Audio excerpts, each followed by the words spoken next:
नमस्कार। परीक्षा online classes में आप सभी लोगों का स्वागत है। जैसे कि आप सभी लोग जान रहे हैं कि जो चैनल से जुड़े हुए हैं, परीक्षा ऑनलाइन क्लासेस में अभी हम लोग देख रहे हैं छत्तीसगढ़ का आर्ट एंड कल्चर। इसमें जो महत्वपूर्ण टॉपिक हैं आर्ट एंड कल्चर का, उसको टॉपिक वाइज हम ट्रिक के माध्यम से देख रहे हैं। इसके पहले हमने एक क्लास देखा है जिसमें छत्तीसगढ़ के युवा गृह कंप्लीट कर चुके हैं। जो नए हैं और जो पहली बार चैनल पे विजिट कर रहे हैं, वो लिंक दिया हुआ है आई बटन में या फिर डिस्क्रिप्शन बॉक्स में, उसके माध्यम से जाके आप पहले वीडियो को देख सकते हैं। आज का जो हमारा टॉपिक है, पंचायत के प्रमुख या फिर मुरिया या फिर सरना के जो प्रमुख होते हैं, ग्राम के प्रमुख होते हैं जनजातियों के, उसको हम ट्रिक के माध्यम से देखेंगे। तो चलिए शुरू करते हैं।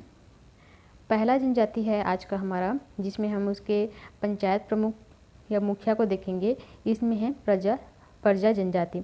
परजा जनजाति को हमने जब युवा गृह देख रहे थे तो उसमें हमने देखा था जो परजा शब्द है या जो परजा शब्द है वो प्रजा या आम जनता जैसा साउंड देता है, उसका मतलब भी है। अब इसके लिए जो पंचायत या प्रमुख होता है इनके जनजातियों का, उसको कहते हैं माडुली। उसके बाद जो इनके जो चौपाल का प्रमुख होता है उसको कहा जाता है वियरना मुंडा। चौपाल प्रमुख वियरना मुंडा, और जो इनके जो पंचायत का जो प्रमुख रहता है उसको कहते हैं माडुली।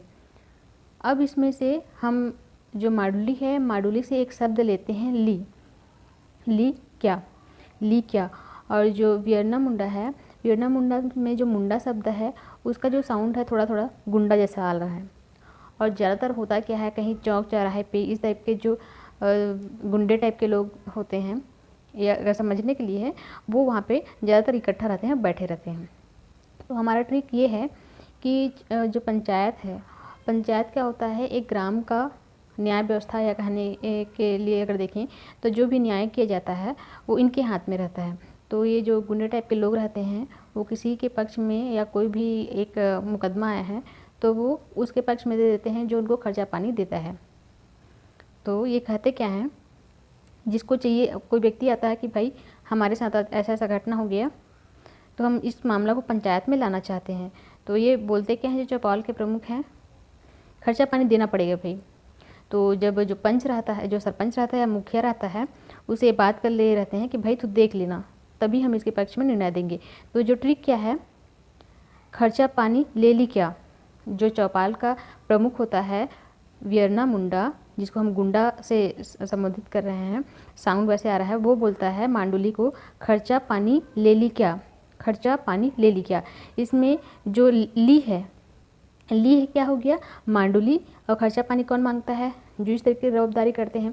तो इस तरीके से जो प्रजा जनजाति का मेन आप जो स्टोरी है वो आपके माइंड में एक बार पिक्चर के माध्यम से आप देखें तो छप गया है। तो जैसे ही आप प्रजा जनजाति के पंचायत प्रमुख पूछा जाता है तो आप इसको आंसर तक पहुँच जाएंगे। उसके बाद हमारा जो दूसरा जनजाति है ये है आपका कमार जनजाति। तो इसमें मेरे ख्याल से ऐसे कुछ ट्रिक बनाने की ज़रूरत तो नहीं पड़ेगी, क्योंकि जो शब्द है दोनों का क से शुरू हो रहा है, कमार जनजाति और कुरहा। बाकी जो अन्य जनजाति हैं इसमें किसी में भी इस तरीके से सिमिलरिटी नहीं है। एक और जनजाति है तो दोनों सेम है, कमार जनजाति, तो इसमें अलग से कोई ट्रिक बनाने की ज़रूरत भी नहीं है। क से कमार और क से कुरहा जनजाति, सॉरी कुरहा उसका प्रमुख होता है। उसके बाद आपका है नेक्स्ट धनवार जनजाति। धनवार जनजाति का होता है जो पंचायत प्रमुख धनिया, इसका भी सेम है, इसमें भी अलग से ट्रिक लगाने की ज़रूरत नहीं है। ध से धनवार और ध से धनिया, इस तरीके से हम 3 जनजाति को देख चुके। उसके बाद है आपका खैरवाड़ जनजाति। खैरवाड़ जनजाति, इसका जो प्रमुख होता है वो होता है महतो माझी। खैरवाड़ जनजाति का महतो माझी। इसमें खैरवाड़ से हम इसको 2 भाग में बांट देते हैं, खैर और वार। तो इसमें से हम वार को लेते हैं और महतो माझी में से हम लेते हैं तो इसमें होता क्या है, जब पंचायत में इस तरीके से कोई मामला आता है तो जब बात लड़ाई झगड़े की होती है तो एक पक्ष बोलता है कि तू मेरे पर इस तरीके से वार करेगा, एक व्यक्ति बोलता है कि तुम मुझ पे ऐसे वार करेगा, मुझ पे वार करेगा क्या, मुझ पे वार करेगा क्या, वार करेगा मुझ पे या मुझ पे वार करेगा क्या। तो यहाँ पे वार आ रहा है तो खैरवाड़ से हम वार को पकड़े, मतलब कोई व्यक्ति आप पे हमला करता है तो हम क्या बोलते हैं कि क्या तुम मुझ पे वार करेगा। तो सामने वाला व्यक्ति गुस्से में रहता है, आपका प्रतिद्वंदी है तो बोलता है हाँ हाँ तो करूँगा ही। सामने वाला व्यक्ति क्या बोलता है, हाँ तो करूँगा ही। तो हाँ तो क्या हो गया, महतों में से हाँ तो को लिए हम, तो इस तरीके से एक आपका ट्रिक बन गया। अब इसमें खरवार जनजाति का जब आएगा कि खरवार जनजाति का जो प्रमुख है, तो आपको ये स्टोरी याद आ जाएगा, खैरवार का वार करेगा क्या मुझ पे, तो सामने वाला बोलता है हाँ हाँ तो करूँगा। तो इस तरीके से हमने ये जनजाति को देखा। उसके बाद नेक्स्ट है आपका कोरवा जनजाति। कोरवा जनजाति का होता है मयारी। कोरवा जनजाति का होता है मयारी। अब इसको हम पहले थोड़ा सा समझ लेते हैं। कोरवा जनजाति में भी क्या है, दो तरीके से होते हैं, एक तो पहाड़ी कोरवा होता है, दूसरा दिहाड़ी कोरवा होता है। तो पहाड़ी कोरवा की जो जनसंख्या है छत्तीसगढ़ में बहुत ही कम हो चुकी है, तो केंद्र सरकार से इनको संरक्षण तो प्राप्त ही है ही, राज्य सरकार भी क्या करता है, इनको प्रोत्साहित करता है हर चीज़ में, चाहे पढ़ाई में भी हो या कुछ। अभी भी करेंट का ही मुद्दा था, यहाँ इनके से संबंधित एक जो बालिका है वो अच्छा खासा पढ़ाई में आगे बढ़ रही थी, तो उनको राज्य सरकार भी प्रोत्साहित करता है। तो क्योंकि इनकी जो संख्या है बहुत ही कम हो चुकी है और ऐसे स्तर पे पहुंच चुके हैं कि इन जो जनजाति है आगे के लिए इनका जो नाम निशान है कि कोरवा जनजाति नाम से या पहाड़ी कोरवा होते हैं, ऐसे करके आगे भविष्य के लिए संरक्षित रखना मुश्किल हो रहा है। तो ऐसे स्थिति में क्या किया जाता है कि भाई इनको बहुत प्यार से रखो, क्योंकि ये बहुत कम है, इनकी संख्या को संरक्षित करके रखो। तो ये तो इसके बारे में छोटा सा जानकारी है, ताकि हम इसके जो फैक्ट है इसको याद कर सकें।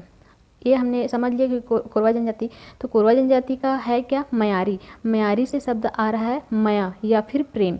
तो इनके पंचायत में होता क्या है, अगर किसी प्रकार हो जाती है ऐसी कुछ दुर्घटना होती है, मतलब ऐसे किसी भी प्रकार की कंडीशन में जब इनको पंचायत में बात लाना पड़ता है, तो ये कठोर दंड का प्रावधान नहीं रखते हैं। मतलब न्याय कैसे करते हैं पंचायत में, प्रेम से न्याय करते हैं। मतलब एक छोटा सा स्टोरी है, मैं समझती हूँ समझ आ गया है कि कोरवा जनजाति में जो न्याय व्यवस्था है पंचायत की बहुत प्रेमपूर्ण है, ताकि किसी को किसी प्रकार का क्षति ना हो और वो हताहत ना हो, और हमारी जो जनसंख्या है वो और अधिक कम ना हो। तो इस तरीके से हमने देखा पढ़िया जनजाति का मांडुली, कमार जनजाति का कुरहा, धनवाड़ जनजाति का धनिया, खैरवाड़ जनजाति का महतो माझी और कोरवा जनजाति का मयारी। तो आज के लिए बस हम इतने को ही देखते हैं, और इसमें जो जनजाति बची हुई है उसको इसके नेक्स्ट पार्ट में देखेंगे। और मैं 100% दावे के साथ कह सकती हूँ कि एक बार आप वीडियो को ध्यान से शुरू से लेकर लास्ट देखते हैं तो यहाँ से भूलने की संभावना बिल्कुल नहीं है। एक बार नहीं तो पॉज करके आप दोबारा वीडियो को देखिए, उसके बाद आप अपना MCQ जरूर लगाइए। आप देखेंगे कि 100% सही क्वेश्चन आप सॉल्व करेंगे। तो आज के लिए बस इतना ही, नेक्स्ट पार्ट में हम फिर मिलते हैं, तब तक के लिए थैंक यू। और हाँ, अपना सुझाव ज़रूर दीजिएगा, इससे हमको समझ आता है कि हम जो मेहनत कर रहे हैं वो कुछ हद तक लोगों तक पहुंच रहा है या उनको फ़ायदा दे रहा है।